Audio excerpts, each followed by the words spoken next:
you might no do flares for some as well. games, but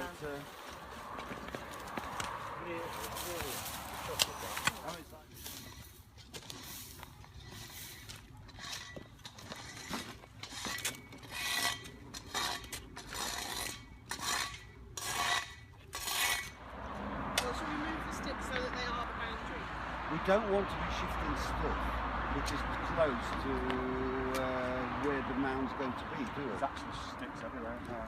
So let's bring further away.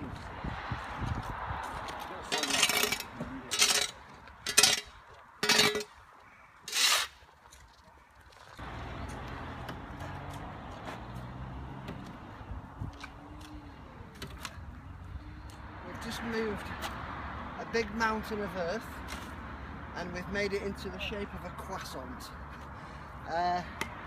It's been hot, sweaty and bloody hard work, excuse my language, but we're getting there, it's taking shape and we're going to plant it up. There's going to be all flowers in there, no blue ones.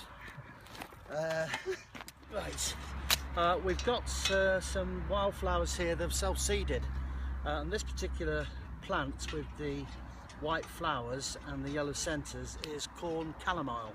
So we found it here and we're going to leave it, and it'll be part of our wildflower strategy and general biodiversity plan.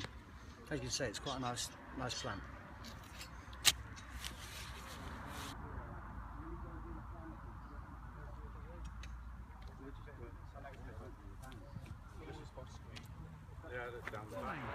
So this is what we've been doing this Sunday.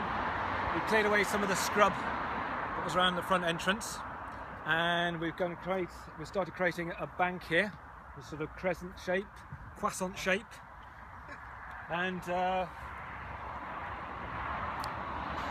next Sunday we're going to fill it out a bit more. So you've got to come along and give us a hand.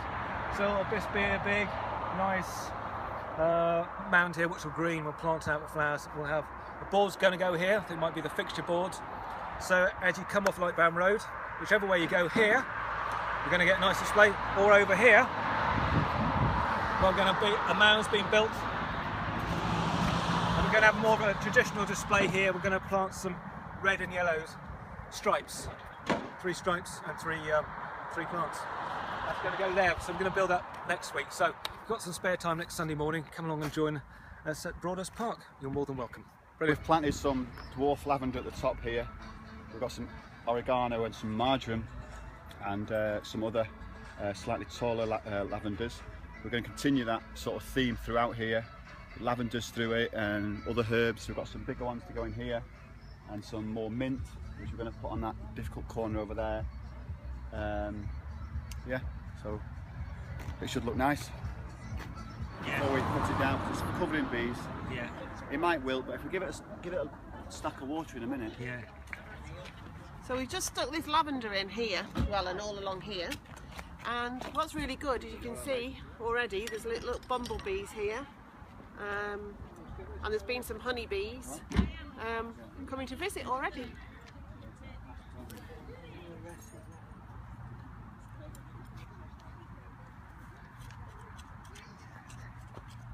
Okay, well this is the largest of the 5 beds we've planted. The cornflower is especially looking nice. There's thousands of bees on it. You might not be able to see all of them, but just around me now there's 10 or 12, and it seems to be thriving. There's a few other flowers as well coming through. Some of the poppies are coming through. It generally looks quite nice, but with the cornflower obviously doing particularly well. But it's nice to see the wildlife doing well.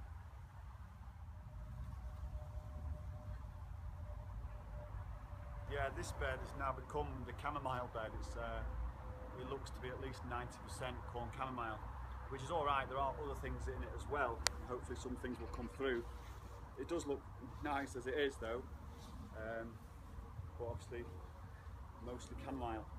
But it does look quite nice, and there is some bees on it, not as many as the corn flowers, but there are some bees on it, some of the flies, but it does look quite nice.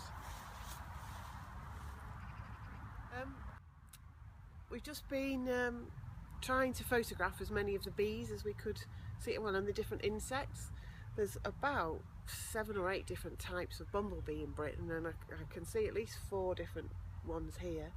And then there's all sorts of little hoverflies and ladybirds and honeybees as well. The colour from the cornflowers particularly is just really stunning, and so it's really good to photograph the combination of the cornflower, the poppy and the daisies and the bees.